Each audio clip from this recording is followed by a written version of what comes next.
He didn't whisper, not when he leaned back in his velvet chair, not when he smirked and said, "You think she even understands a word we're saying?" Chad Langston grinned wide, his bourbon glass catching the chandelier's light like it was in on the joke. Rick Maddox, the CFO beside him, chuckled low and said, "Doubt it. But hey, a silent bonsai robot that comes with a $950 million buyout.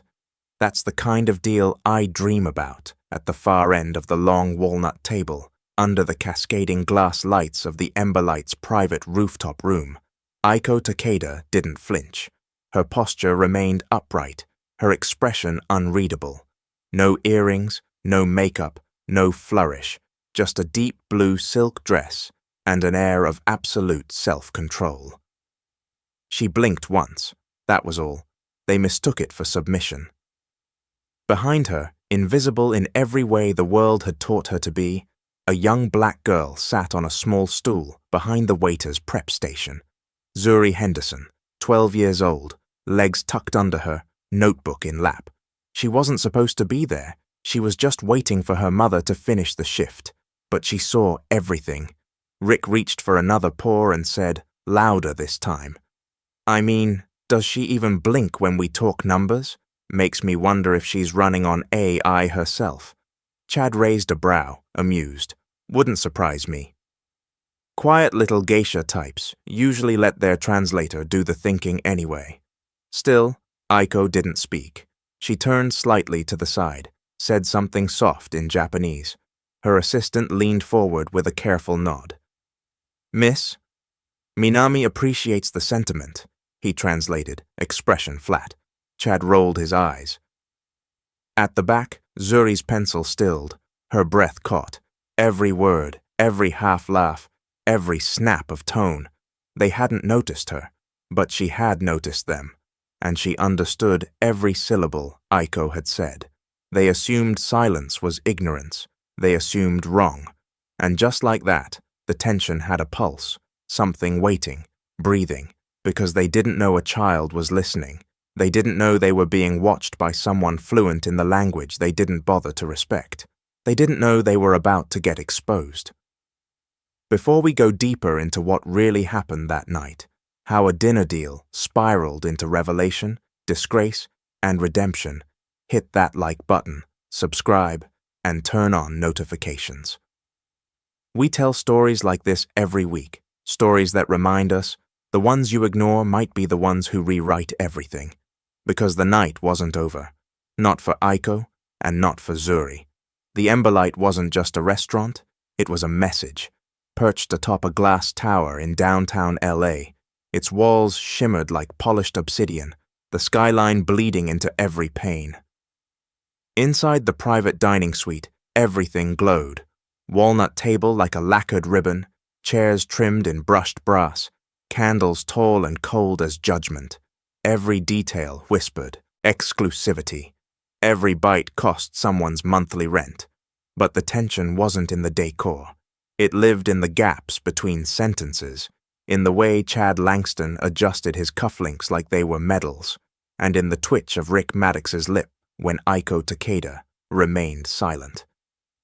This was supposed to be a formality, a $950 million acquisition of Hoshimi Robotics, Japan's rising star in surgical AI, by Valera Capital, the American juggernaut hungry for tech dominance. But Aiko hadn't read the script. She sat at the head of the table, with her back impossibly straight, hands folded, not touching her wine. When Rick launched into his third monologue about global synergy and westernizing the interface for mass-market rollout, she simply tilted her head and murmured in Japanese. The assistant translated, as always, in one clean sentence. "Miss, Minami appreciates the vision, but requests more clarity on the IP transition clause." Chad's smile tightened. "Sure," he said, eyes flicking to Rick, "but if she wants this to move fast, we'll need more than nods and riddles." Aiko didn't flinch. She replied again in Japanese, short, deliberate. "Miss, Minami believes precision is more valuable than speed," the assistant said, voice neutral. Rick chuckled under his breath. She got that from a fortune cookie? Chad smirked. Wouldn't know. Still waiting for a complete sentence, they laughed, quietly. Not enough to echo, but just enough to pierce. From behind the serving station, Zuri heard it all. She watched the dance, the flash of Chad's ring as he gestured, the way Rick leaned forward when he lied. She saw Aiko's fingers graze the edge of her napkin, not nervous but marking time. Every motion spoke louder than the words the men kept throwing across the table. Aiko spoke again, this time without looking at anyone. Japanese, crisp, and elegant. Her assistant translated with perfect restraint. Miss, Minami declines the suggestion to accelerate Phase 2, unless her original R&D team remains intact. That was when Rick's jaw ticked. Look, I know it's polite over there to circle around things, but this is a deal, not a tea ceremony. Still, Aiko said nothing in English, not a syllable, and that was what killed them. They thought it was a language barrier.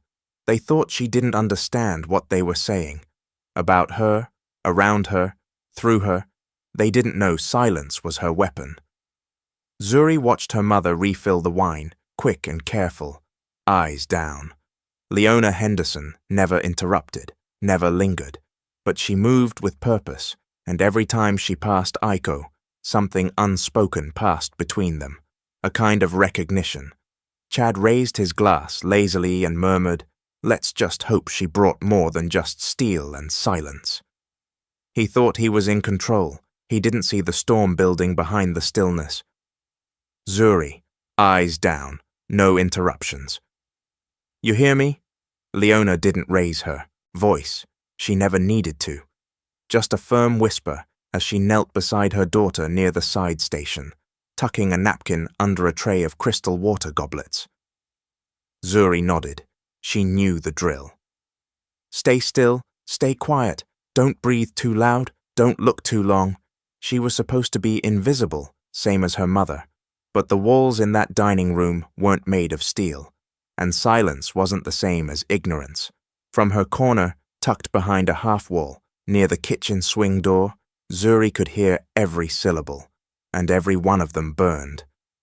"I mean, I get the quiet CEO act," Chad said, swirling his glass again, "but at some point, don't you expect at least one human emotion?"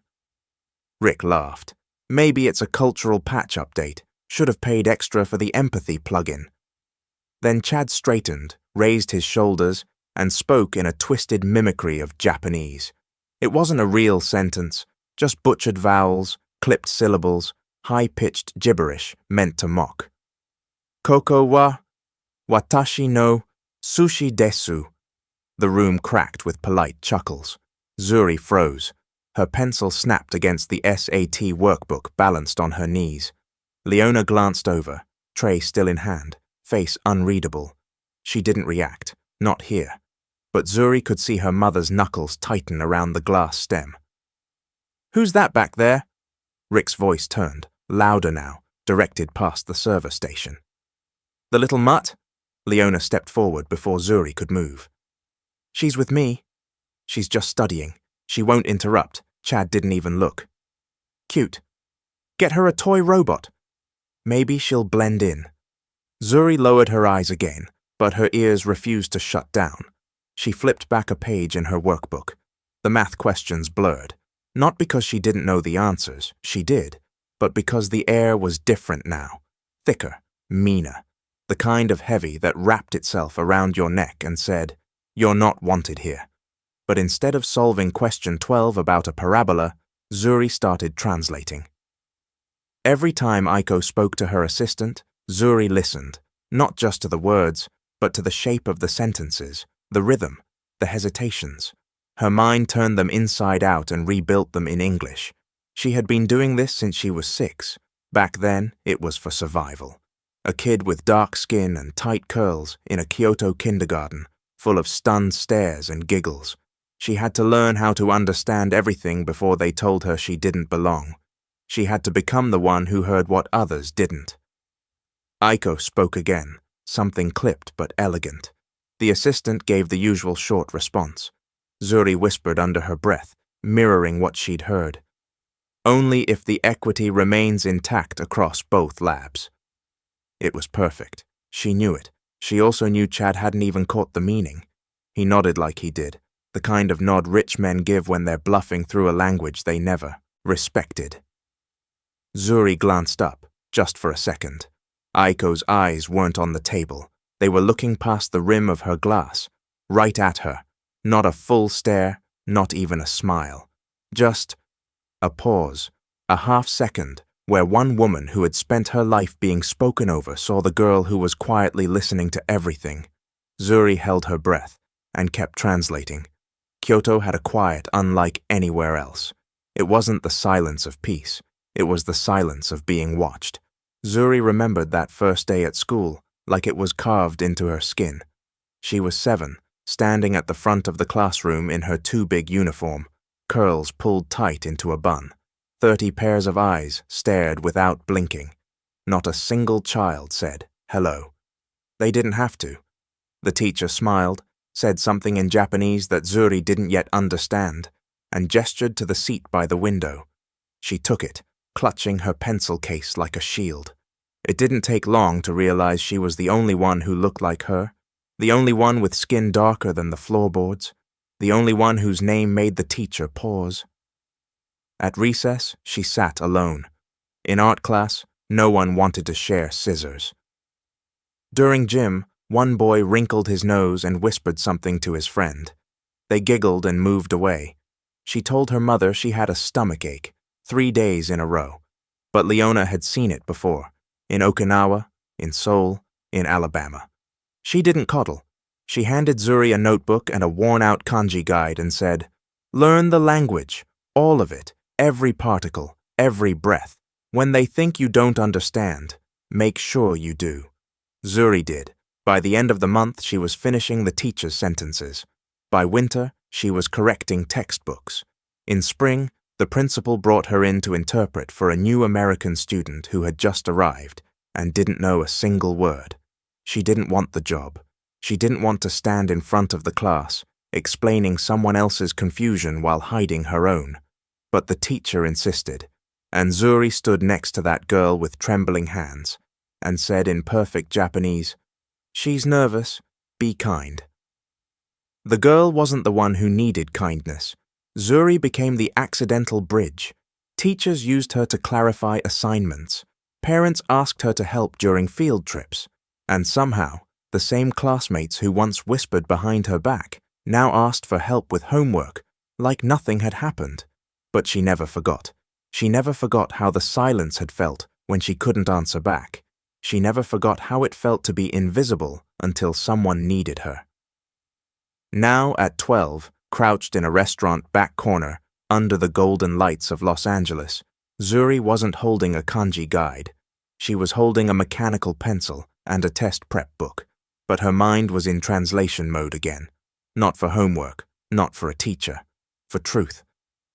Aiko Takeda's words rang out in soft Japanese across the dining room, and Zuri whispered them under her breath, just as she used to in Kyoto. She matched the cadence, the weight, the breath between clauses. "She requests full transparency on equity rights," she mouthed. "She will not surrender her internal R&D team. She believes silence reveals more than noise." The same classmates who once laughed at her accent had taught her something. Words don't always protect you, but understanding them gives you power. And in this restaurant, on this night, that power was building.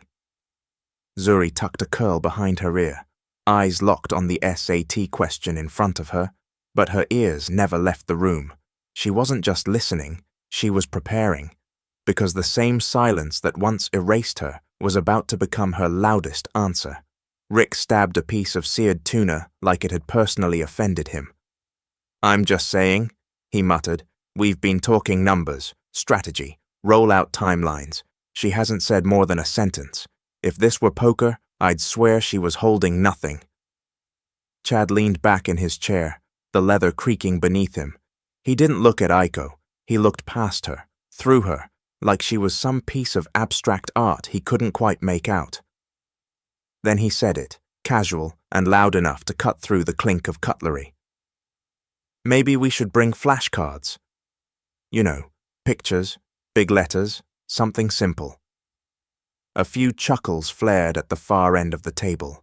One of the junior partners, someone trying too hard, let out a snort. Aiko didn't move. She didn't blink. The curve of her lips stayed fixed in a polite neutral, the kind they teach in boarding schools and high-level diplomacy courses. Rick pushed it further. He pressed his palms together, tilted forward in his seat, and gave a cartoonish bow.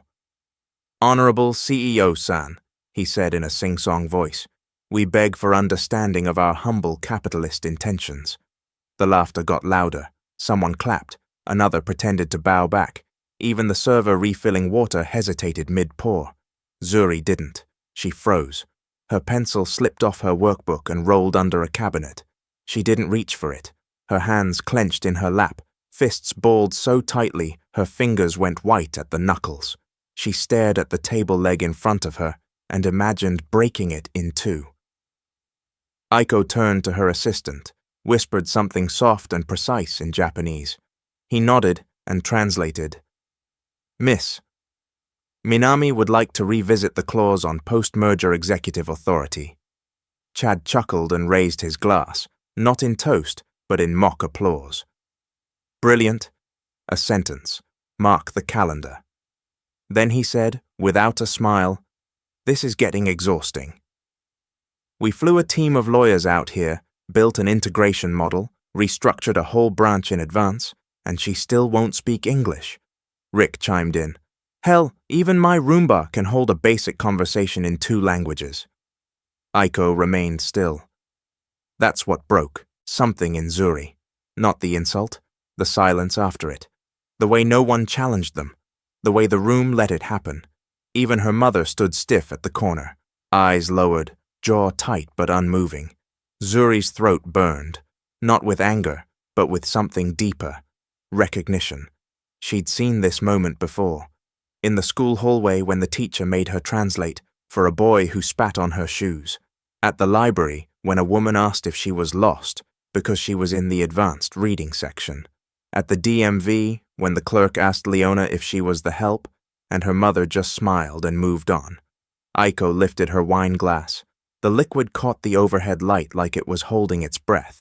Then, in perfect Japanese, she whispered, not to her assistant, not to Chad, not even to the room, just to the air. "Koko ni watashi o miru hito wa inai no." The words floated out like a thread of smoke, light, fragile, untranslatable in their ache. Zuri heard them clearly. "Is there no one here who sees me?" She mouthed the sentence silently, lips forming the syllables as if they were a prayer. Her heart slammed against her ribs. Her mother hadn't heard it. Chad hadn't heard it. But she had. For a second, Aiko's gaze flicked across the room. Not searching, not asking, just checking. Like she was trying to confirm what she already knew. She was surrounded by men who heard nothing but themselves. Zuri sat up straighter, because she saw her, and she understood everything. She stood up, not with drama, not with noise, just quietly, fluidly, like the silence had given her permission. 1 second, Zuri was crouched beside her SAT book, hidden in the seam between waitstaff and wall. The next, she was moving toward the long dining table, as if something inside her had unlatched. The air changed. Chad didn't notice at first. Neither did Rick. They were too busy reviewing bullet points on a printed sheet, one of them murmuring something about executive consolidation. But Aiko noticed. Her eyes lifted before Zuri reached the edge of the room. There was no shock on her face, only recognition.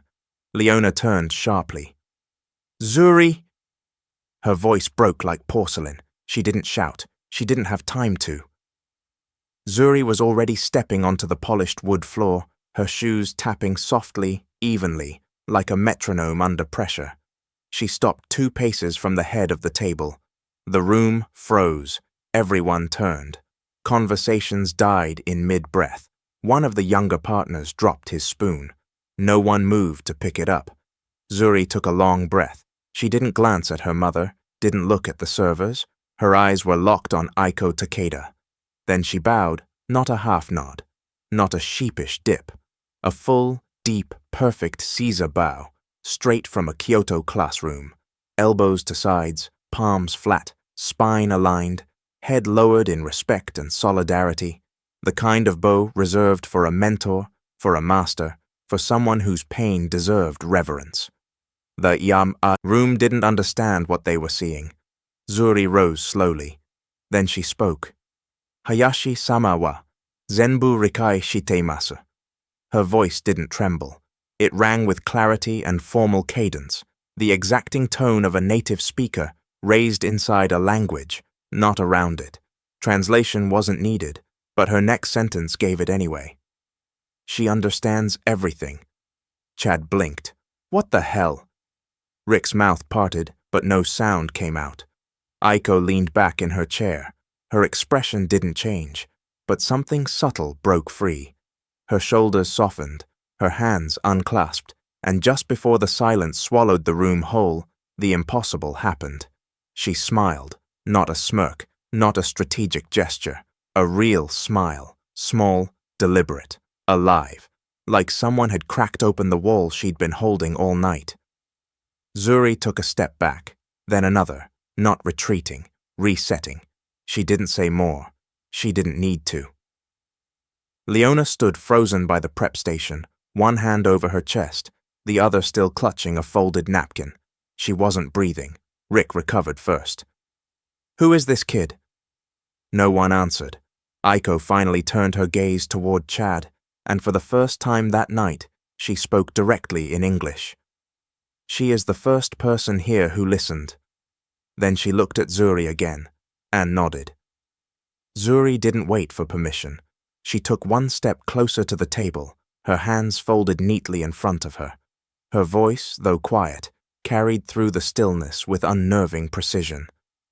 Hayashi-sama would like me to continue translating on her behalf, she said evenly. She believes it's time everyone in this room fully understands what's being said. Chad scoffed, leaning back in his chair like he was watching a street performer. Is this a joke? Who even are you? Zuri didn't flinch. She turned slightly toward Aiko, who nodded once. No theatrics, just calm consent. Then Zuri faced forward again, locked eyes with no one, and delivered the line. She says, I have not spoken English tonight, not because I cannot, but because I was waiting to see if anyone here would speak with character. Rick exhaled sharply, like he'd been slapped. Chad's face darkened. Excuse me? Zuri didn't blink. She says, silence is not ignorance, it is observation, it is restraint, and sometimes it is mercy. The table turned to ice. One of the partners to Chad's left shifted in his seat, suddenly interested in the ceiling. Chad leaned forward now, elbows on the table, knuckles pressed tight. Listen, little girl. She says, Zuri continued, cutting through his growl without raising her voice. When the room speaks only to itself, wisdom chooses not to interrupt. That did it. Chad slammed his napkin onto the table. Get this kid out of here. Rick reached for the server call button, his finger hovering over it. Aiko raised her hand. One movement, barely above the table. Zuri held her ground. She says, her voice steady as a line of ink, you may buy code, you may buy patents, but you cannot buy dignity. Rick laughed, sharp, forced. She rehearsed this. You two planned this. I've never met her, Zuri said. Not once. Aiko didn't contradict her. Chad turned to the door. Where's the manager? This is completely unprofessional. She's not on the guest list. She doesn't belong at this table. She's the only one who does, Aiko said quietly, her first full sentence in English, clear, measured, devastating. Zuri turned back to her SAT book, but she didn't sit down. She wasn't finished yet. Rick tried to laugh it off. All right, let's cut the poetry. You want clarity? Let's talk details. He reached for the leather folder beside him and slid it across the table toward Zuri, like he was tossing a menu to a child. Everything's in there, clean, standard, nothing to be afraid of. Zuri didn't move for a moment. Then she stepped forward, unfastened the folder, and flipped it open. 12 pages. Cream stock, embossed watermark, language sharp as glass. Her eyes scanned fast, faster than anyone expected. Section 9.3a, she said, turning the document toward her so the table couldn't see. Her voice was steady, not loud, but loud enough. Rick cleared his throat. That's standard post-merger language. Allows for necessary transitions, Zuri read aloud. All pre-existing patents, active or dormant, associated with Hoshimi Robotics shall transfer irrevocably to Valera Capital Holdings upon merger finalization. She looked up. That includes the Neural Adaptive Interface Protocol Hayashi-sama developed before Hoshimi even existed. Rick blinked. She says you're not just acquiring the company, Zuri continued. You're acquiring her. Her past. Her mind, Chad waved a hand. It's legal protection. If the merger fails, we need leverage. Zuri flipped another page. Clause 9.3b references international provisional filings. You're not just planning to use her tech, you're preparing to license it abroad without her name attached. That made someone at the far end of the table sit straighter. Who the hell taught this kid to read contracts? Chad snapped. I read fast, Zuri replied, and I live with someone who used to draft them. Rick leaned in, trying to smile. Look, you're very bright, but maybe leave this to the adults. Zuri didn't stop. Clause 11.2 restricts her from filing patent disputes in Japanese courts. Rick's smile faded. Clause 12.1 prevents her from launching or advising any tech venture globally for 10 years, she added, flipping again. Clause 14.4 prohibits her from speaking publicly about any aspect of the merger for the duration of the agreement. That's a lifetime gag order. Silence dropped like lead. She says, Zuri continued, her voice harder now, you are not purchasing a company. You are erasing a person. Aiko didn't move. She didn't need to. Her stillness said everything. Chad leaned back, jaw clenched, fists tight. This is ridiculous. It's legal language. You think we're out to rob her? Zuri looked up from the papers. She doesn't think. She knows. She closed the folder gently. The room held its breath. Rick slammed his hand on the table. She's parroting. That's all this is. Memorized lines. I've seen kids trained to recite Shakespeare too. Doesn't mean they understand the terms. Zuri didn't flinch. She stood still, folder in hand, gaze locked. She understood every clause, Aiko said quietly, in English this time. And so did you. That's what frightens you. Before Rick could respond, a new voice cut through the air, low and steady. She didn't memorize a damn thing. Every head turned. Leona Henderson had stepped forward from the corner of the room, tray abandoned behind her, apron still tied at the waist. Her hair was pinned back, her blouse neatly pressed, but the way she stood had nothing to do with serving. She wasn't a staffer in that moment. She was a wall. Rick blinked. Excuse me, I'm her mother, Leona said, and I taught her that language. Rick started to rise, unsure whether to argue or dismiss her. I was a military language instructor for 8 years, she continued, cutting him off without raising her voice. 3 of those years were in Okinawa, training interpreters and analysts. Before that, I studied translation theory at Howard. So if you want to challenge her fluency, challenge mine first. The room went dead quiet. Zuri's shoulders softened, just a fraction. She didn't look at her mother, but her grip on the folder eased. Rick looked to Chad, who said nothing. The power in the room had shifted, and they both felt it. I didn't raise her to sit quiet when she sees something wrong, Leona went on. I didn't teach her how to conjugate keigo, just so she could be someone's decorative trick.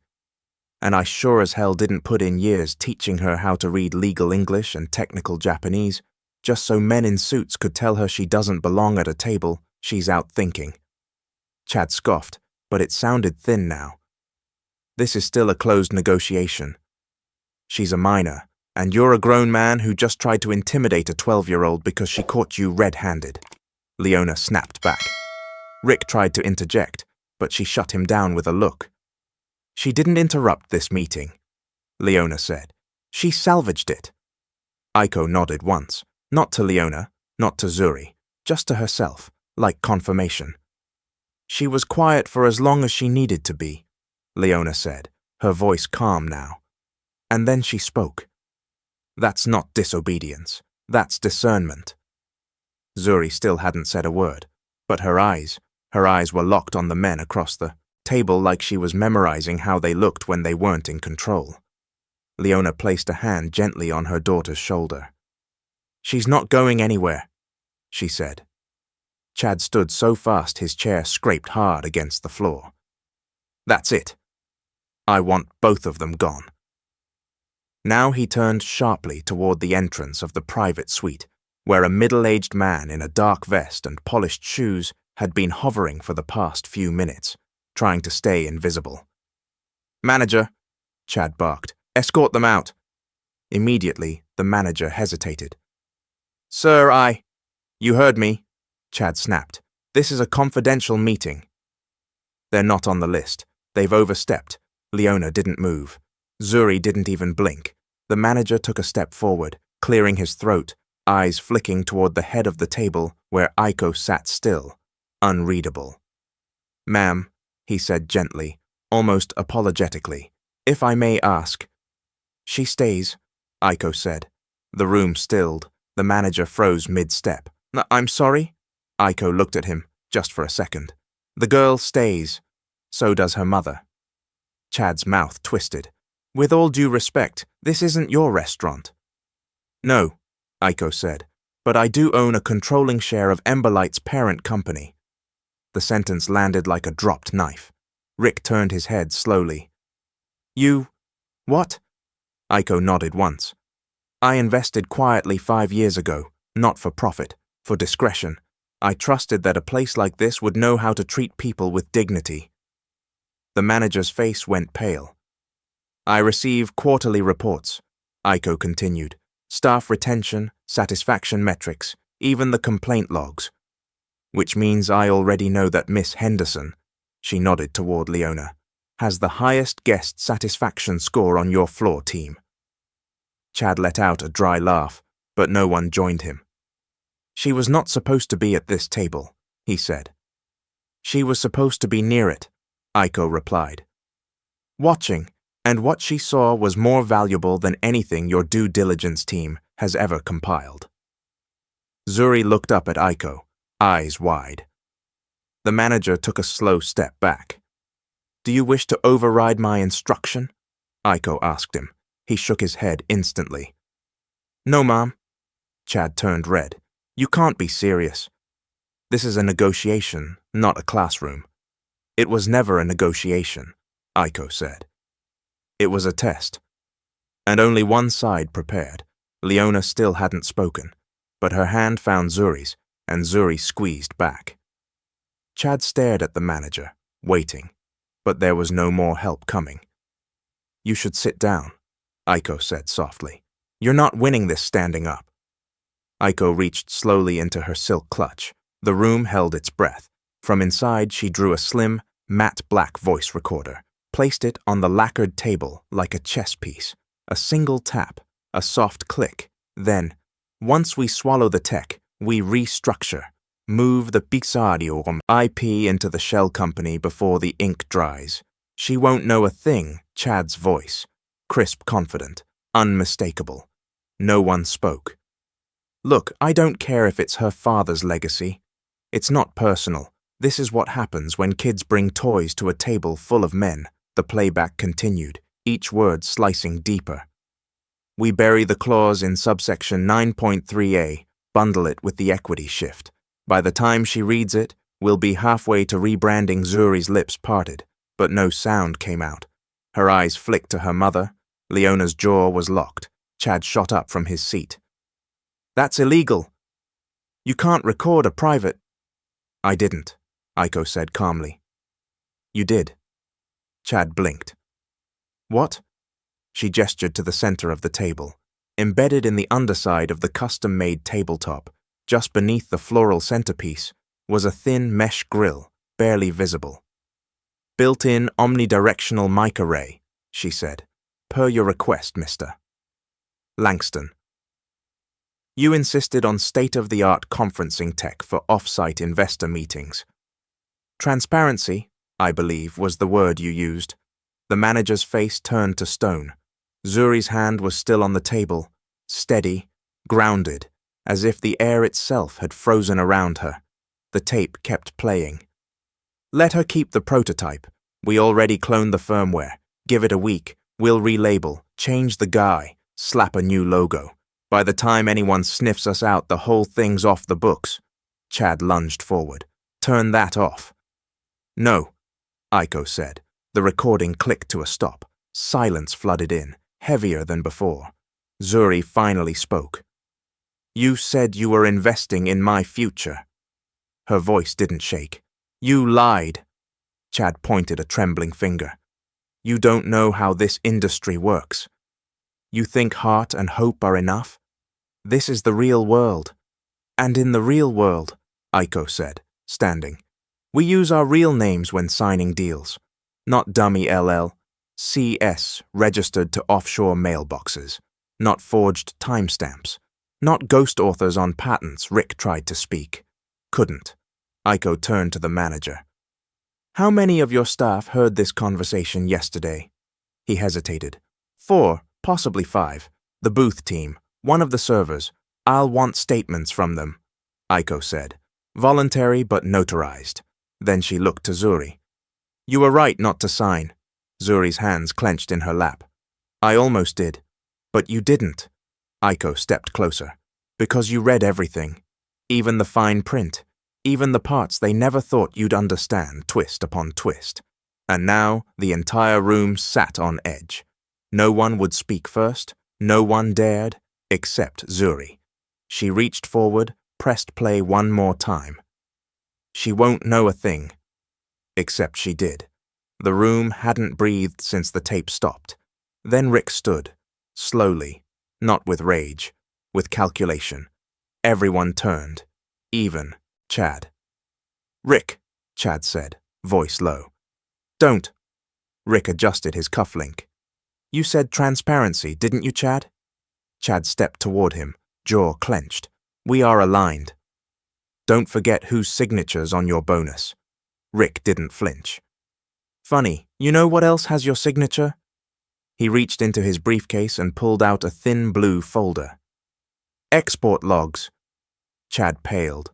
"What are you—" Rick flipped it open and laid it flat on the table. Page 1, shipment manifests. Page 2, encrypted software licenses. Page 3, a redacted custom slip from a server farm outside Moscow. Gasps fluttered. Zuri blinked. "What is that?" Rick didn't look at her. His eyes were locked on Chad. 3 months ago, Mr. Langston here quietly greenlit a transfer of core AI modules, our speech mapping architecture, to a front company later traced to the Russian firm NKT Cypher. Chad's voice cracked. "It was a pilot deal, data only, no system shell, no interface. But the predictive engine was included," Rick said. "And the classifier matrix, the same matrix Zuri developed. You didn't just steal her work, you exported it without compliance." Leona drew in a sharp breath. Aiko narrowed her gaze. "That's a federal crime." Rick nodded. "The Bureau thinks so too." "Rick!" Chad stepped forward, voice rising. "You were there." "You signed off on ops." Rick held up his phone. One tap. Audio. "Make sure NKT gets it through the side channel. No flags, no IP trail. We'll call it legacy middleware." Chad's voice again. Chad's knees buckled.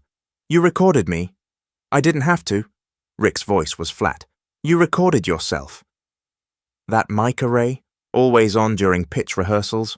Legal Nose Chad turned to the manager, desperate. "You can't let this stand. I've invested more hours into this than anyone." "You sold code to a flagged entity," the manager said, backing away. "That's not ours." "That's espionage." Aiko leaned forward, deadly calm. And you were going to bury a teenage girl's invention under a lie. Zuri stood. Her voice, at last, rose. You used my dad's name to get the patent filed. You made me think I was lucky to be in the room. Chad pointed at Rick, wild. He was in on it. He profited too. Rick's smile was razor-thin. No, I tracked every transfer. The Bureau asked for full cooperation. I gave them yours twist. Chad froze. Aiko stepped in. You're going to need legal counsel. Preferably one with national security clearance. Zuri looked at Rick. Why now? His answer was quieter than expected. Because I have a daughter, he said, and she watches you. Silence, then footsteps, the sound of two men entering in plain clothes. They didn't flash badges. They didn't need to. Chad didn't resist. As they approached, he muttered one last thing to Zuri. You're just a kid. This world will eat you alive.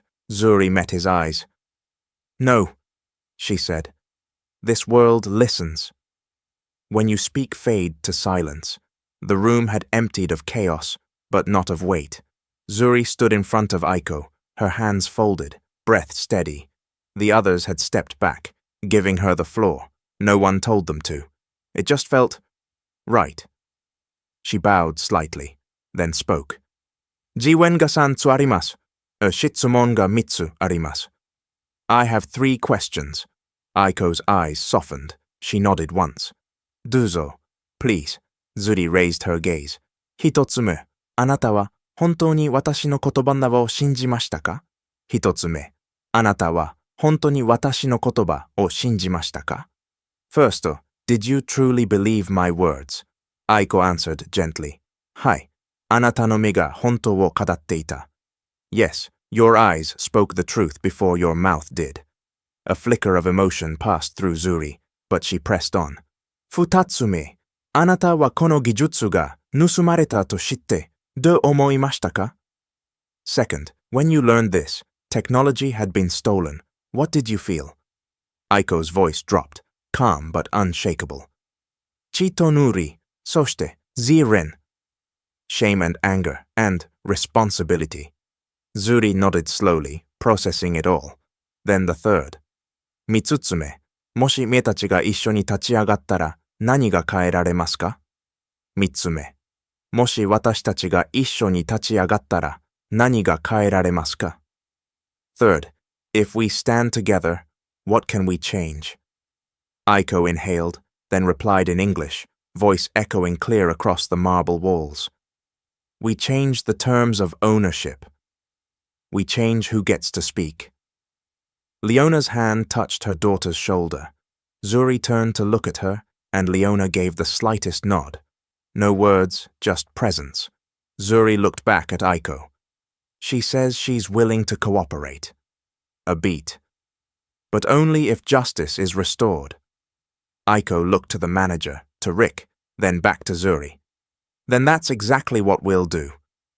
Zuri didn't smile, but her shoulders finally dropped. She exhaled like someone who'd been holding their breath for years. Outside, the rain had stopped. A shaft of afternoon sun slipped in through the high window lattice, landing on the table where the abandoned contracts lay. Aiko reached out and lifted the folder. She offered it to Zuri. Rewrite it, she said. In your name. Your language. Your terms. Rick cleared his throat, sheepish. And we'll translate it properly this time. Zuri gave him a side glance. Good. A hush returned. Not awkward, reverent. Some silences aren't empty. They're full. The printer started humming. Chad's head snapped toward the sound. Low, steady, deliberate. A small wireless device near the host stand, sleek and silent, began feeding out a thick scroll of paper. What the hell is that? He snapped. Rick didn't answer. Instead, he stepped aside. The scroll unfurled into Leona's waiting hands. She adjusted her glasses, then read, slowly, clearly, like an indictment in court. Effective immediately, the International Tech Ethics Council hereby suspends the representative privileges of Mr. Chadwick Langston. Chad barked a laugh. That's fake. But Leona continued. citing breach of cross-jurisdictional transparency, obstruction of IP audit protocol, and undisclosed conflicts of interest in the Helix Core 117 project. The room had gone silent again, like it had before, when Zuri spoke, when Aiko stayed. Now everyone was watching the man who used to command the room. Rick pulled up the email chain on a tablet. Sent directly from the IT Council's secure line. Time-stamped. They've been watching, Chad. Your name came up in Geneva, remember? Geneva was... Chad's voice cracked. That was a closed panel. It was. Until the recording leaked, Aiko tilted her head. You should be more careful what you say in boardrooms. Especially when you think no one understands you. Chad stepped back, unsteady, bumping the edge of the chair behind him. I built this. I brought that contract. And you tried to erase the very person whose code is the contract, Zuri said flatly. Leona handed the scroll to Gus. The diner owner took it with both hands, like it weighed something holy. Rick tapped again. Another file flashed up on the projector screen behind them. A signed transfer memo, linking Chad's consultancy firm to a shell entity in the Cayman Islands, rerouting Helix Core assets post-acquisition. Zuri pointed. That's where the patents were smuggled through. Chad's jaw tightened. This is a setup. This is emotional manipulation. This is... Over! Aiko cut in. Calm.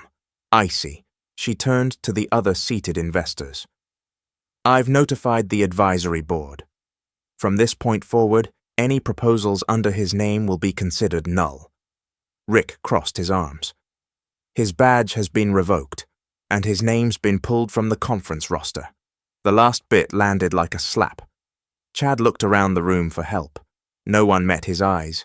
His partner, the woman in the burgundy blazer, quietly stood up and walked away, leaving her wine untouched.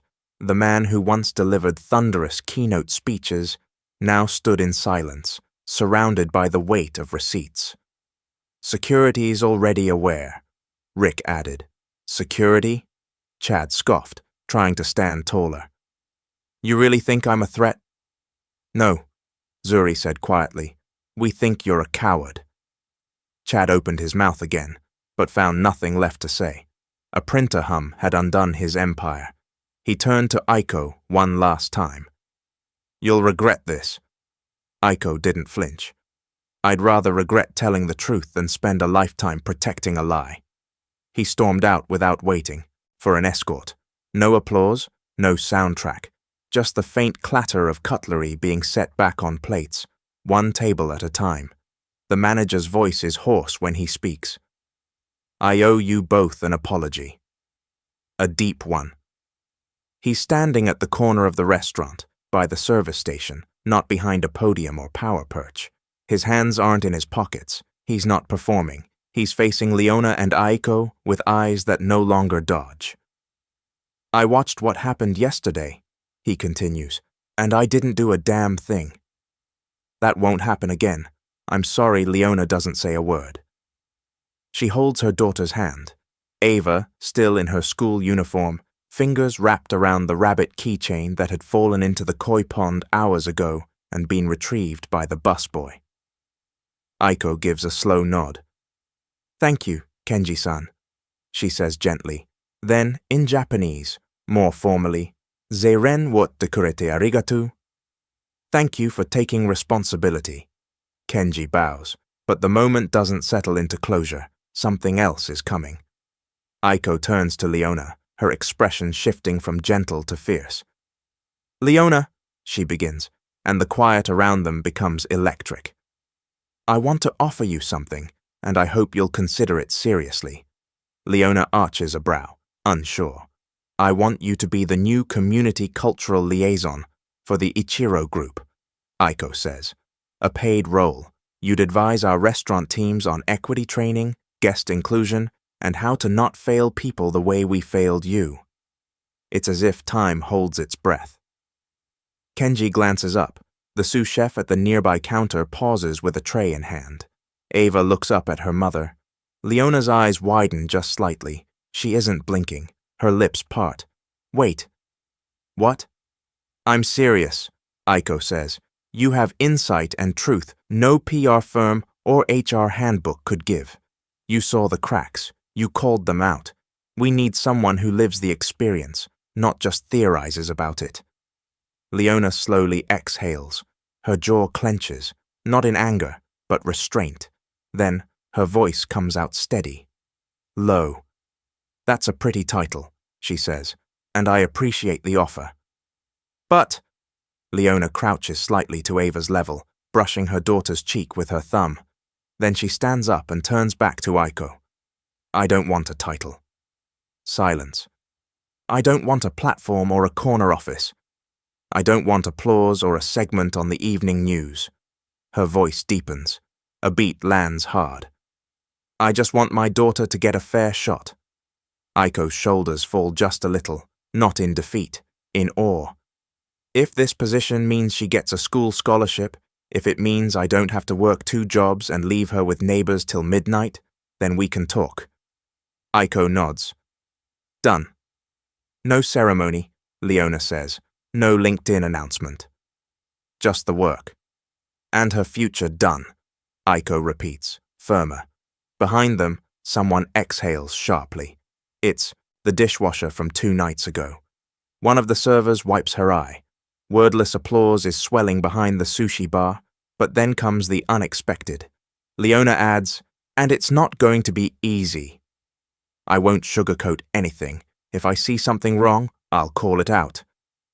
I'm counting on it, Aiko replies.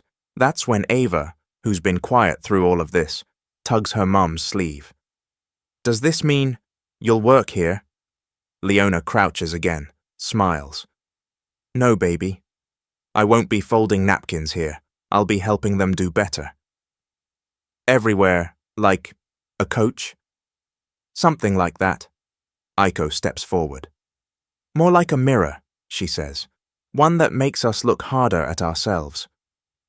The 2 women look at each other. One born into corporate legacy, one into the hard math of single motherhood. For a moment, it's like watching 2 tectonic plates shift into place. Not perfectly aligned, but anchored. And then, I need it in writing, Leona says. Aiko laughs. Already drafted. You'll have full autonomy, flexible schedule, and benefits that go to your household, not your resume. Leona nods. Then let's get to work. A soft clatter of dishes resumes in the background. The rhythm of the restaurant returns, but it's changed. There's no music playing, yet something resonates through the marble and wood and lacquered bamboo panels. Kenji turns to the nearest wall monitor. Let's start by pulling the footage. All of it, not just the incident. Every incident that got reported and ignored. Aiko's voice cuts in. And send a memo to every regional manager. We're not waiting for next quarter's DEI report. We start. Now in the corner, the busboy returns from the koi pond with a box. Found this, he says quietly, handing Ava the small wet keychain. Didn't want it to get lost again. She beams. Thank you. As he walks off, Ava looks up at her mum. Do we get to go home now? Leona looks around. The restaurant, though warm and humming again, no longer holds her fear, only memory. She smiles. Almost, baby. But first, we sign something that might change everything, and they walk, not out, but inward, toward the private office behind the tatami doors, toward paper and pen, toward a future where one word might not fix everything, but it just might start something real. The glass doors whisper open. It's not loud, not dramatic, just enough to hush the room again. A man walks in, tall, lean, dressed in a charcoal suit, so clean it absorbs the light. Grey temples, skin like burnished bronze, eyes sharp behind rimless glasses. No badge, no entourage, just presence. Aiko straightens. Maxwell? Kenji pales. Sir. The servers freeze. Even the koi seem to pause under the surface. Leona instinctively places a hand on Ava's shoulder. Zuri grips her workbook tighter. The man smiles faintly. It doesn't reach his eyes yet. Good evening, Sorry to interrupt the recovery party, Aiko moves forward. Everyone, this is... But Maxwell Ford raises a hand, not rude, just calibrated. No need for introductions. I've been watching. He turns slowly, takes in the entire restaurant, like scanning a battlefield after the smoke clears. This used to be a silent room, he says. Good food, cold power, no voices that crack the floor. Then to Zuri, directly, until someone said, "That's not what's written." Zuri stiffens. Ava's mouth drops open. Leona narrows her gaze. And you are... Maxwell turns to her, not missing a beat. Maxwell Ford, majority silent partner of the Ichiro group. Kenji looks like he might faint. I've stayed in the shadows because I prefer results over press. But some moments require presence. He gestures to the table. This is one of them. He pulls a slender tablet from his coat. A swipe, a tap.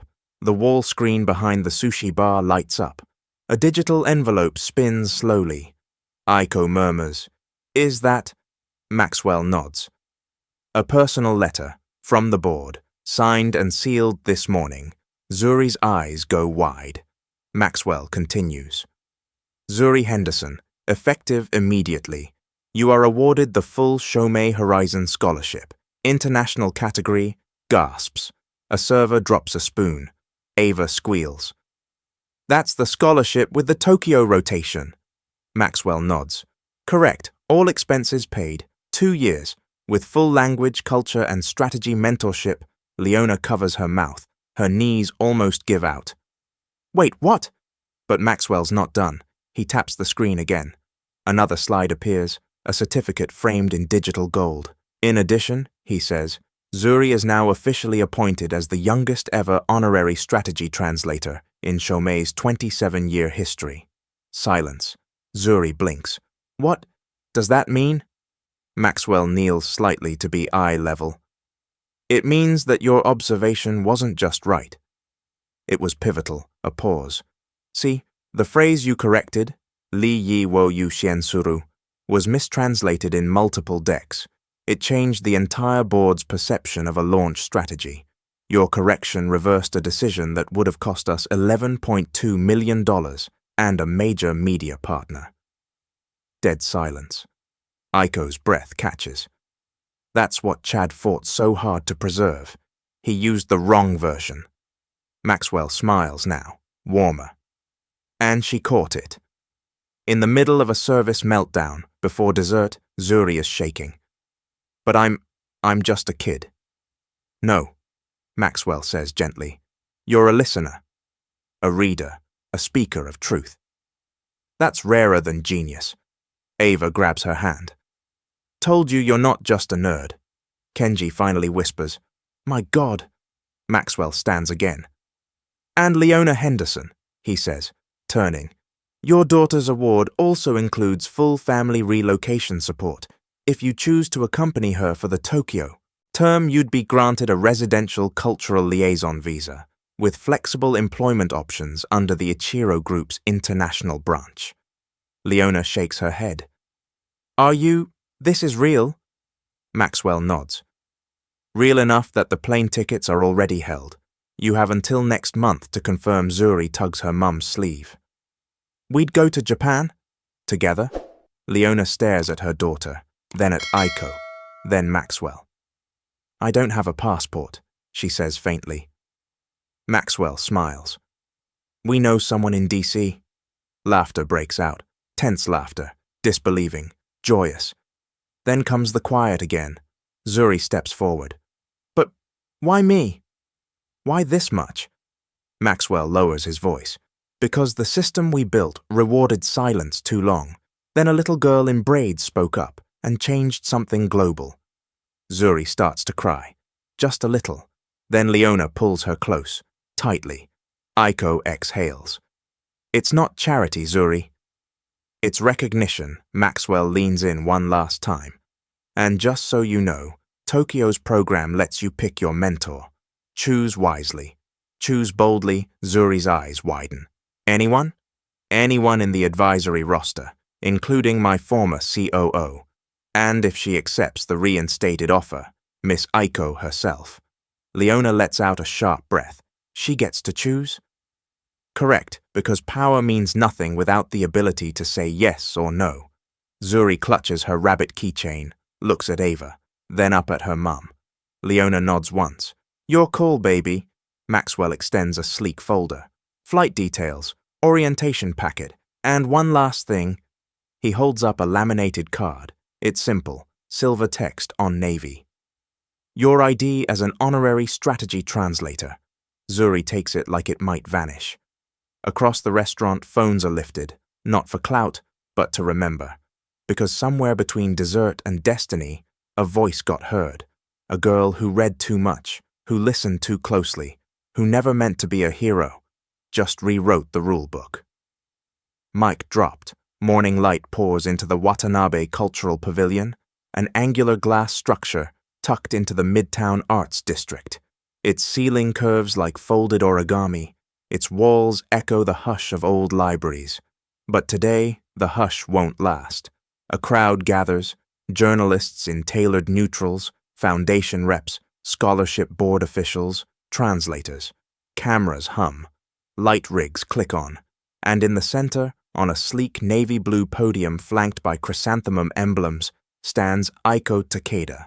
Not as a strategist, not as a fallen executive, but as a woman choosing to speak. Behind her, seated in the first row, is Leona Henderson, hair pressed, back straight, hands clasped over her bag. And next to her, in a neatly ironed gray blazer and her signature red rabbit pin, sits Zuri, the youngest girl in the room, and the only one with an honorary credential lanyard glowing under the lights. The crowd settles. Aiko leans forward. No nation owns dignity, she begins, voice calm, low. But all of us can choose to notice it. Cameras zoom, translators glance up. The phrase carries weight. She continues. This past week, I was silent when I should have spoken. I held the door shut when someone was already knocking, softly but clearly. Behind her, a screen lights up. Footage plays. Zuri's voice in the restaurant. That's not what's written. A ripple through the room. Audible gasps. That correction, Aiko says, wasn't just linguistic. It was moral, she takes a breath. Because justice doesn't need to shout, but it arrives precisely when it's supposed to line delivered. The crowd stirs, a moment of poetry. Aiko shifts tone.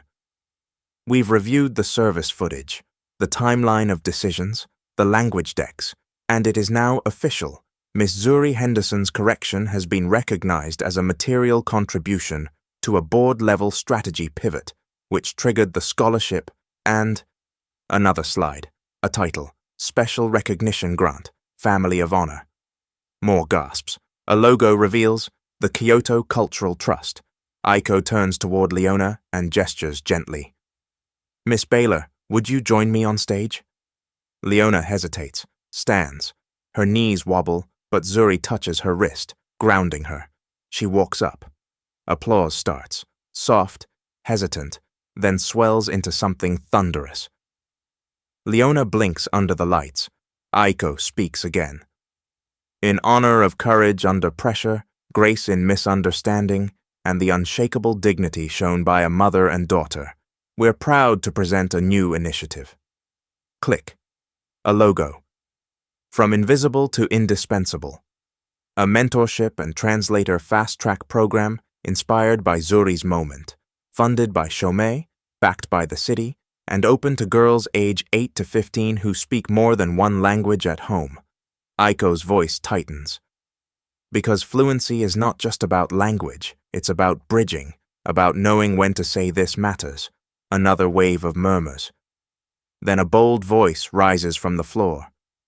Miss Takeda. It's a reporter from Bloom. Are you suggesting you're stepping down to let a child take your seat? Polite chuckles. Aiko smiles.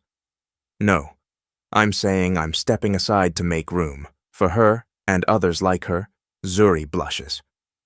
Ava claps wildly in the second row. A few students in uniform who snuck in pump their fists, quietly. Another voice. Miss Baylor, any words? The microphone swings toward Leona.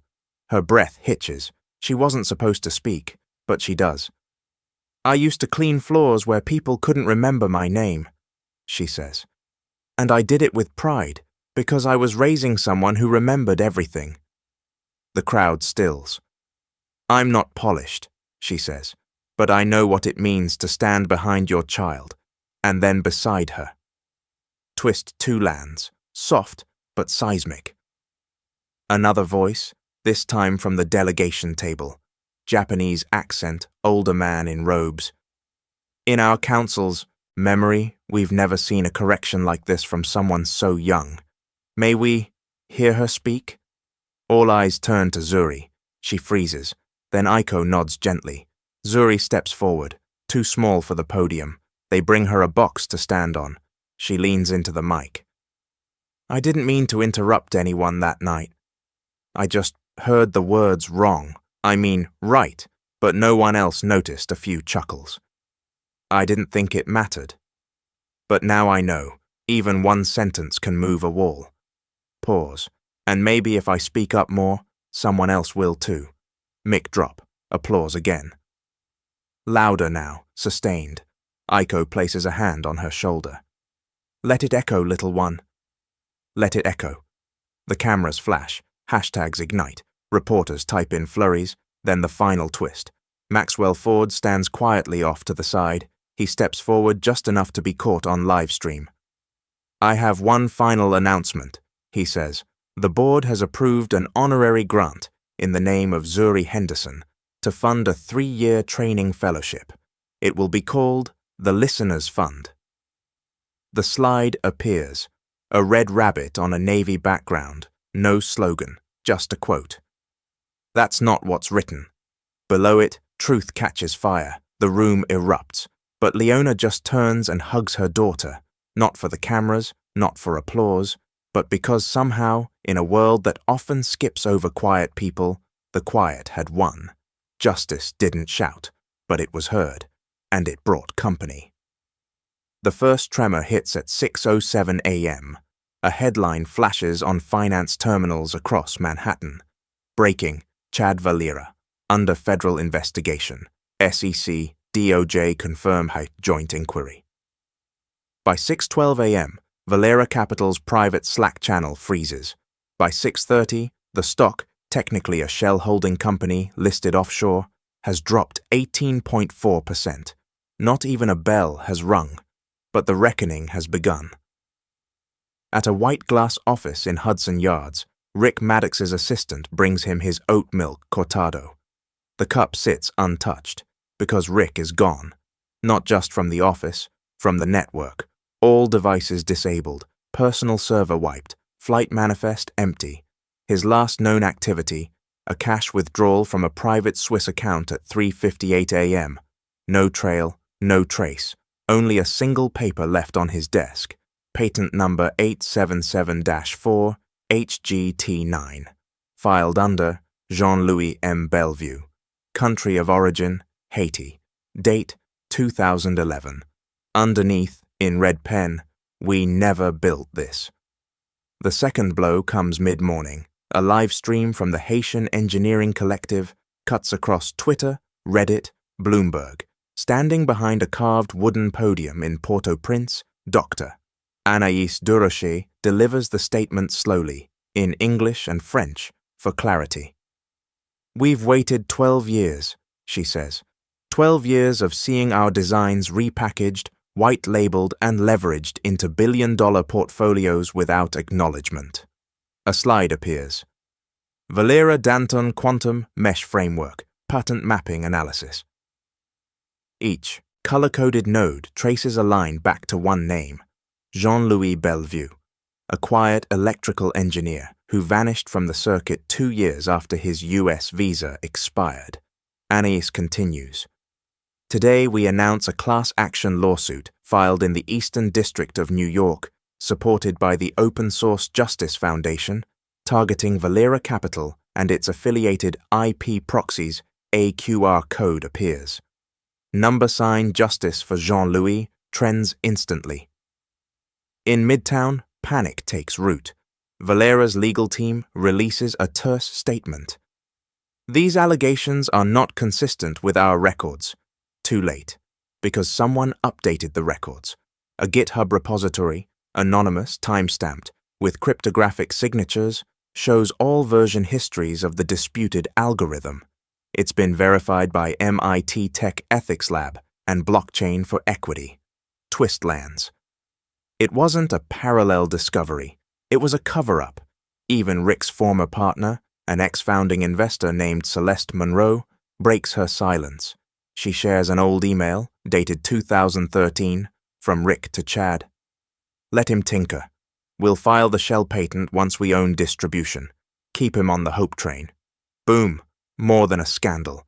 Now it's systemic theft. By noon, the class action is joined by 41 other signatories. Engineers from Nepal, Nigeria, Bangladesh, every name tied to a suppressed provisional patent in Valera's portfolio.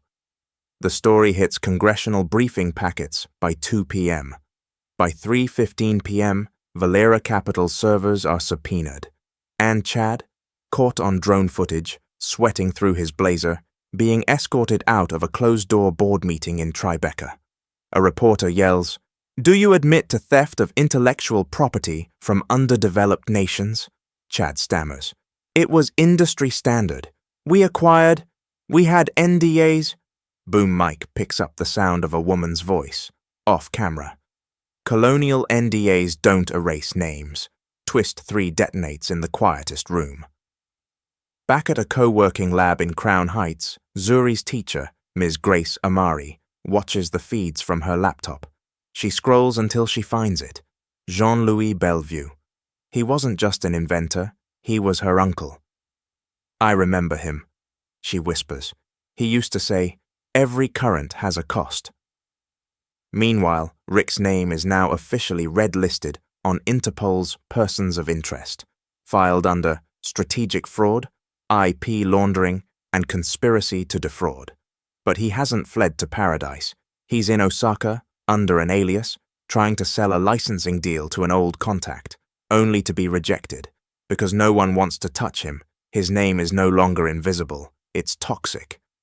By 5 p.m., Zuri and Leona return home to their new apartment. No cameras, no audience. Zuri curls up on the couch with a red-covered math workbook. Leona opens the fridge, stares at the glowing light. She doesn't say anything, but in that light, her face shifts. Not relief, recognition. This is what justice tastes like. Not sweet, but clean. A final twist drops as evening falls. A quiet news post, not even in English. Le Nouveliste, Haiti's oldest newspaper, publishes a short obituary. Jean-Louis Bellevue, 54, passed in 2019. He lived modestly, believing his work had not made a dent. He was wrong. A comment below, anonymous. Your words built bridges. They tried to steal your silence. But now, the world listens. The final nail? Valera's valuation, once $7.3 billion, now sits at $128 million and falling. The SEC issues an emergency halt. Shareholders file en masse, and the phrase IP colonialism enters the formal language of international trade litigation. Rick is off-grid, Chad is cornered, but the people? They're speaking, loudly, together, because for once the pattern broke, and the original name got remembered. The grand ballroom of the Kubo Foundation shimmers beneath 100 paper lanterns, each hand-painted by the children of East Oakland. Light filters through them in soft amber waves. On stage, a string quartet finishes a warm rendition of Lift Every Voice and Sing. The room falls into a reverent hush. Aiko Kubo stands at the podium in a charcoal kimono lined with copper silk. She bows slightly, then gazes across the hall, not as a mogul, but as a witness. "There was a time," she begins, "when I believed the future belonged only to those who spoke the loudest. But now I know, dignity doesn't shout. It walks quietly, and it stays." The crowd leans in. Aiko lifts a folder from the lectern, embossed with a silver chrysanthemum. Her voice is steady. Today, the Kubo Foundation announces the birth of the SCENE project, a partnership between our schools in Kyoto and the communities so often overlooked in the West. Each year, we will sponsor 12 young girls of color, beginning in Oakland, to attend our language immersion and cultural exchange in Japan for a full academic cycle. Gasps ripple through the room. At the back, press cameras begin flashing. A tear slips down Zuri's cheek before she can catch it. Aiko continues, voice softer now. 12 girls each year, for 10 years, 120 girls, who will return not as symbols, but as scholars, translators, diplomats, teachers. And we begin. With her, she turns toward the front row. Zuri Henderson, please come forward. Zuri's breath catches. Naomi squeezes her hand once, then lets go. Zuri rises slowly. Her navy blazer is too big at the shoulders. It belonged to her mother once. Her braids are freshly redone. Her sneakers are scuffed, but clean. She walks toward the stage as if gravity itself has shifted, each step steadier than the last. The crowd stands. Aiko steps down from the podium to meet her halfway. Their hands meet, one small, calloused from chores and crayons, the other elegant, etched with the faint trace of ink and power. You honor your family, Aiko says, and your name. She presses a small origami crane into Zuri's palm. Zuri looks up, speechless, then nods. The moment is caught on camera. 1,000 images will circle the globe before midnight. Backstage, Maya stands at a distance, hands clasped over her apron. She doesn't move until a voice calls softly beside her. She looks like she's been ready forever, whispers Principal Alvarez. Maya doesn't answer, just smiles with her whole chest. In the hallway, a young Japanese journalist asks Zuri gently, "Can I ask what this moment means to you?" Zuri hesitates, then answers clearly, "My name means beautiful, and now it means seen." The reporter stumbles slightly, then recovers. "Do you speak Japanese?" Zuri nods, face glowing. "Sukoshi daku, kore kara motsu to hanashitemasu." Just a little, but soon I'll speak much more. The hallway erupts in applause. Later that evening, after the press has filed out and the guests have begun to drift toward the dessert table, Naomi finds herself alone by a window. She stares out at the moonlit koi pond, arms folded. Gus Romero comes to stand beside her, holding 2 cups of tea. He offers one. She takes it without a word. "She didn't stutter once," Gus says. "No, she didn't." "You're thinking about the library again, aren't you?" Naomi glances over. "Of course I am."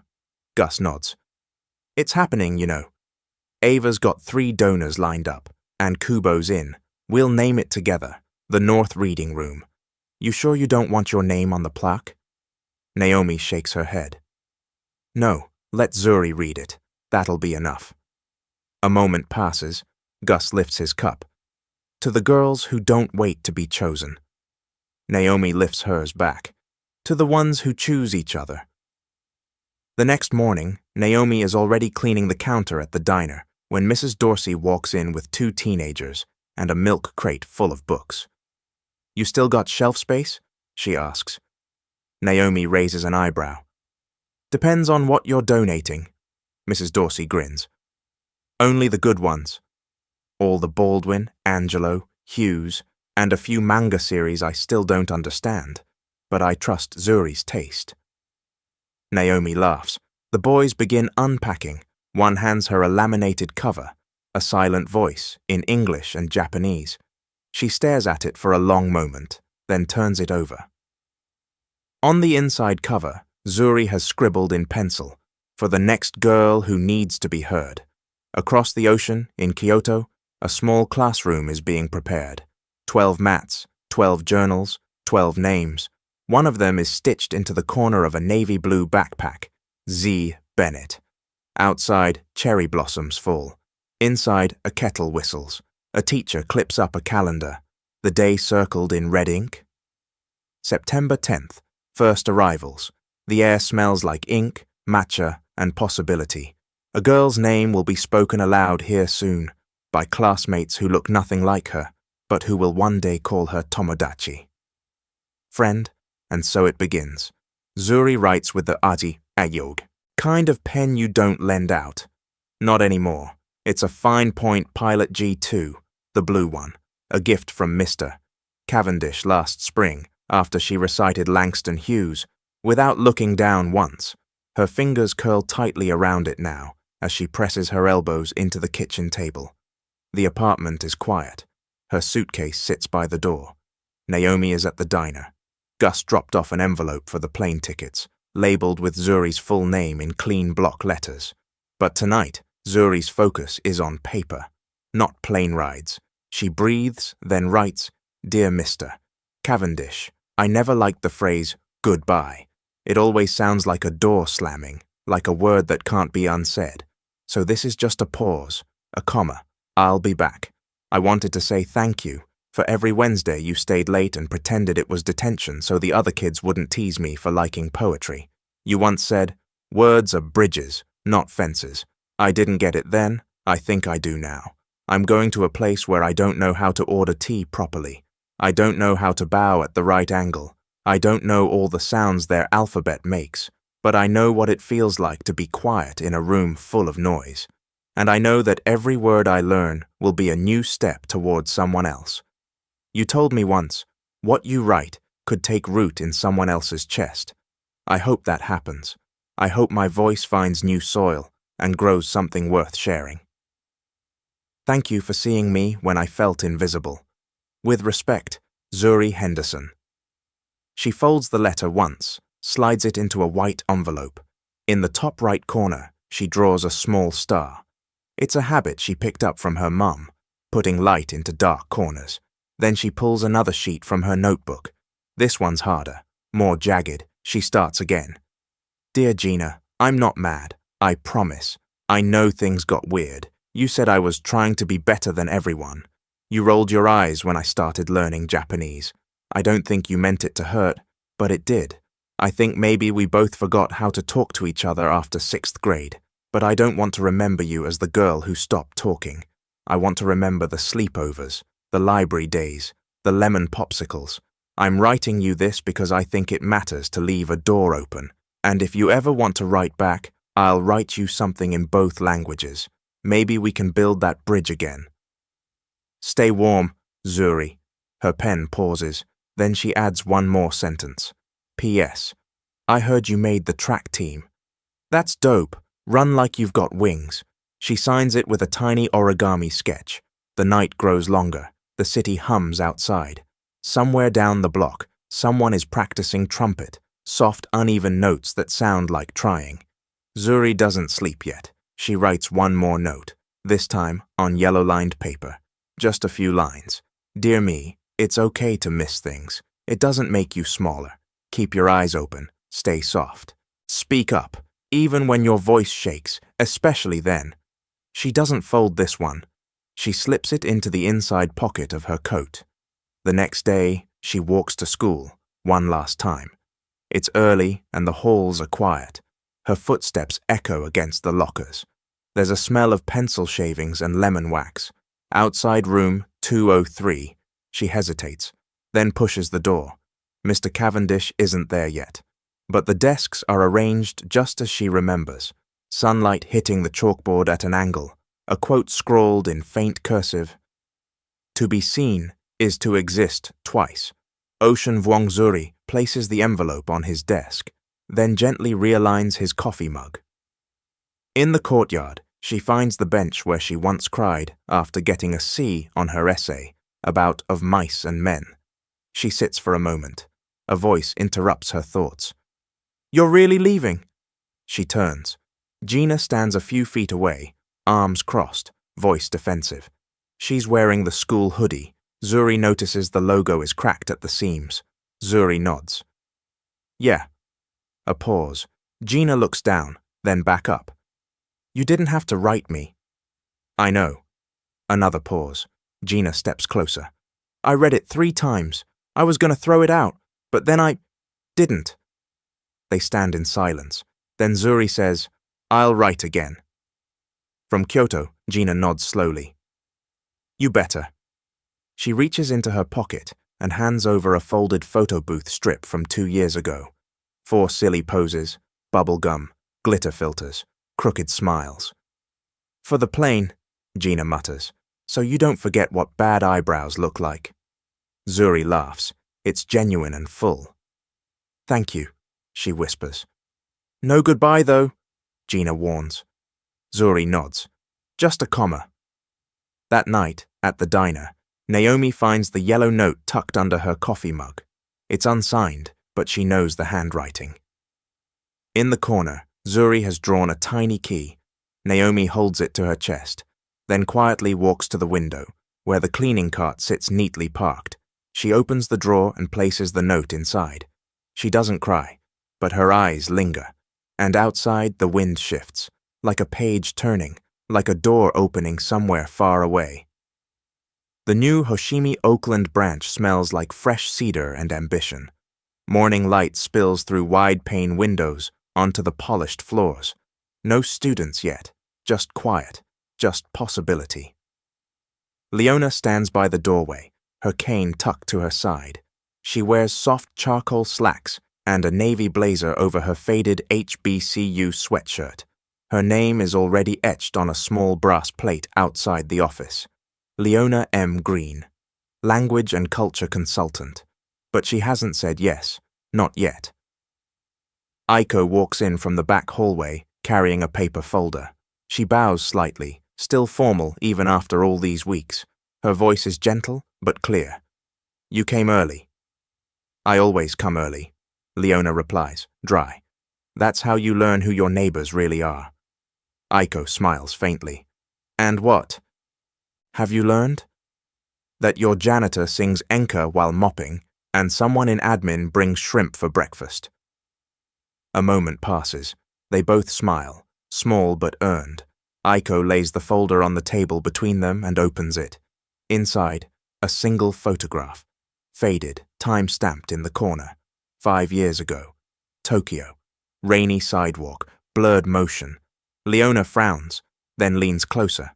There she is, a younger version of herself, holding an umbrella over a small woman in a red coat.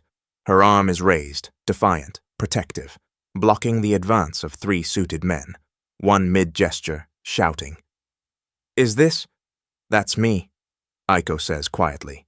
We never spoke. I didn't even get your name. Leona lowers herself into the chair, slowly. Her hand brushes the edge of the photo. You were the intern from Kyoto, she murmurs. They tried to corner you at the industry mixer. Yes, Aiko says. You stepped between us. I didn't think you remembered. Aiko's voice softens. I remembered everything. The way you spoke, how you didn't raise your voice, but everyone listened, how you said. She switches to Japanese. Konobu yo ni kingi ga nai nara, chute inkinasai. If you bring no respect into this room, leave it. Leona blinks, then laughs, just once, from the chest. I was angrier than I let on. But you were in control, and you gave me a language for boundaries I didn't know I was allowed to have. She places her hand on the folder. I never forgot. And when we started building Hoshimi West, I asked for you by name. I wanted you to be the first face they see, especially the girls like I was silence. Then Leona's voice, low. You could have just said that. Aiko shrugs. I needed you to see it. Downstairs, the staff is setting up for the soft launch. Naomi's voice echoes in the hallway, coordinating volunteers. Zuri trails her, holding a box of calligraphy brushes and trying not to trip over her lanyard. Naomi peeks into the office. Leona, we're short one translator. You up for it? Leona raises an eyebrow. Are we bribing? Free red bean buns. Sold. She stands, joints creaking, but her eyes are bright. By noon, the first tour group arrives. 3 high schoolers, 2 grandparents, 1 curious librarian. Zuri walks them through the language pods, each room filled with colors, scripts, and stories. One has Korean Hangul tiles, One has Vietnamese folk proverbs on the walls, and then there's the Japanese room. Inside, a scroll reads, Yansie Hadao Ninaru. Words become the path. Zuri nods toward the table in the center. This is where we'll host intergenerational exchange nights. Elders share proverbs, youth share slang. We meet halfway, a hand raises, the librarian. Who teaches this room? Zuri smiles. She's right behind you. Leona steps in, blazer off now, just the sweatshirt, just herself. She bows slowly. I'm Leona. I've been a student of this language for 30 years, and I still learn something new every week. If you're here, you already belong. The girl in front, freckled cheeks, tight braids, leans in. Are you going to teach us kanji? Leona smiles. Not first. Why not? Because kanji is the river. We start with the stones that help us cross. At the community table later, Leona flips through her old textbook, pages worn, notes scribbled. She taps a line and asks the girl beside her, Do you know what this character means? The girl squints. Isn't that to listen? Leona nods. Yes, but look closer. She sketches the strokes out on scrap paper. It's not just to hear. It includes the radical for ear, but also for heart. The girl's eyes widen. So it's like listening with feelings? Exactly. That's what real translation is. Not words. Empathy. Aiko, standing nearby, watches. She doesn't interrupt, but she smiles. Naomi leans in to whisper, She's back. Aiko replies softly, She was never gone. We just didn't ask the right question. As the event winds down, Zuri brings Leona a warm barley tea. Can I ask something? Shoot. Do you ever get tired of being the only one who looks like you in the room? Leona exhales. Every day. Then why keep showing up? Because when I leave, they forget. When I stay, they shift. She sips the tea. You don't move the world with noise. You move it by staying put long enough that the ground has to recognize your weight. Zuri nods, eyes wide. Also, Leona adds, the tea's better here. As the sun sets, the team gathers for a final debrief. Naomi clinks a spoon to her mug. To new beginnings, Zuri raises her glass. To old teachers, Aiko raises hers. To the bridges we build. And Leona? She doesn't raise her cup. She stands. Let's get something straight, she says. They all pause. I'm not here to be a mascot, not your wise elder, not your token polyglot A-beat. But I'll stay on one condition. Aiko tilts her head. Which is? Leona folds her arms. You put my name on the curriculum committee, and you let me rewrite the syllabus from scratch. Everyone blinks. Then Naomi grins. Deal! And Zuri pumps a fist. Let's go! Leona finally raises her cup. To real respect, she says. They drink. And outside, the city lights blink on, one by one, like characters on a page finally learning how to speak each other's names.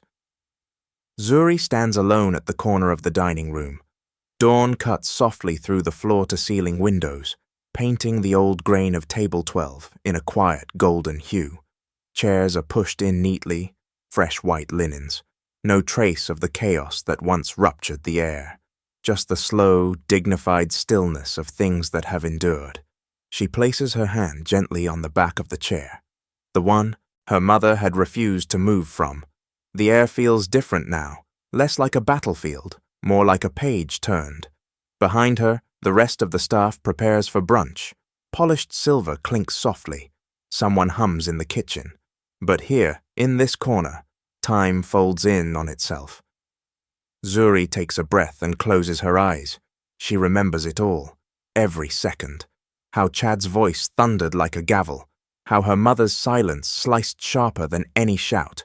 How she had stood, shaking, afraid, and spoken anyway. One sentence. That's all it took. I read the original contract. That's not what's written. 7 words. That's all it took to change everything. In the week since the conference, Tokyo has called twice, not just for Aiko, for Zuri. She's been asked to speak, remotely at first, then in person, at a United Nations forum on youth literacy and ethics in AI contracts. They want her analysis, they want her voice, but she hasn't answered yet. Not officially. She's still here, in the dining room, in Oakland, where it started. A light step enters behind her. Leona, wearing a simple linen blouse, navy trousers, and a name badge she once thought she'd never wear again. Miss Leona Rhodes, Language and Cultural Ethics Faculty, Hoshimi Center, Oakland. She smiles at her daughter, then crosses slowly to stand beside her. They don't speak for a moment, just stand. 2 generations, same eyes, same spine of steel. Still thinking? Leona asks gently. Zuri nods. It's just a lot. Leona squeezes her hand. I remember when you were 3, you asked me why chairs didn't have voices. You said it wasn't fair they had to listen to everything and never get to speak. Zuri chuckles quietly. I was weird. You were a poet, still are. The kitchen door swings open and Aiko steps in, flanked by 2 young girls, one wearing a hijab, the other with box braids and glasses, both dressed in Hoshimi uniforms. Aiko gives Zuri a slight bow, formal, respectful. We're ready for the opening ceremony. But there's one thing left. She holds out a slim, black box. Zuri opens it carefully. Inside, a lacquered nameplate, engraved in gold leaf. Zuri Rhodes, Honorary Strategic Ethics Translator, The Scene Project. Zuri swallows hard. She doesn't trust her voice. Aiko bows slightly again. There are now 12 girls on our roster. You were the first. We call you the girl who spoke. Cameras click quietly as the guests begin to arrive. The Hoshimi Oakland Center opens today, in what was once a shuttered library near the waterfront. Leona helped translate the old signage by hand. The walls are lined with books in over 20 languages. Floor mats for reading, tea room in the back, a digital ethics lab funded entirely by community grants and matching donations from Japan. Every table has a nameplate, not numbers, names. Zuri glances at table 12-1 last time and walks away. At the front of the room, Aiko adjusts the ISIA microphone. She waits until the soft hum fades, until every camera settles, until every eye lands, and then she speaks. Justice doesn't always shout, she begins, her voice even and clear. But it arrives exactly when it should. She turns slightly and gestures toward Zuri. In our world, where silence can be bought, where image trumps truth, we forget the power of one voice, one girl, one sentence. She lets the words hang, not as performance, but as a reckoning. Zuri Rhodes did not act out of ambition. She did not seek power. She sought clarity, accuracy, dignity. She pauses. That is the future we choose to fund. The applause is thunderous, not polite, not performative, earned. Zuri's classmates are here. Her old literature teacher is here. Even Miguel, who once doubted her worth, stands in the back, eyes glossy, clapping slower than most. That night, Zuri returns alone to the restaurant. The sun is low now. Table 12 waits in silence. She sets down a folded napkin, places one item on top, a card, white, gold-trimmed, her signature, nothing else. The camera pulls back slowly. The room stretches outward, polished floor, golden walls, the quiet hush of legacy being written not with spectacle, but with stillness. Outside, the neon sign flickers on. Nagomi House. Inside, the last words echo like a vow. They came for a merger. They left with a mirror. And all it took was one girl's voice.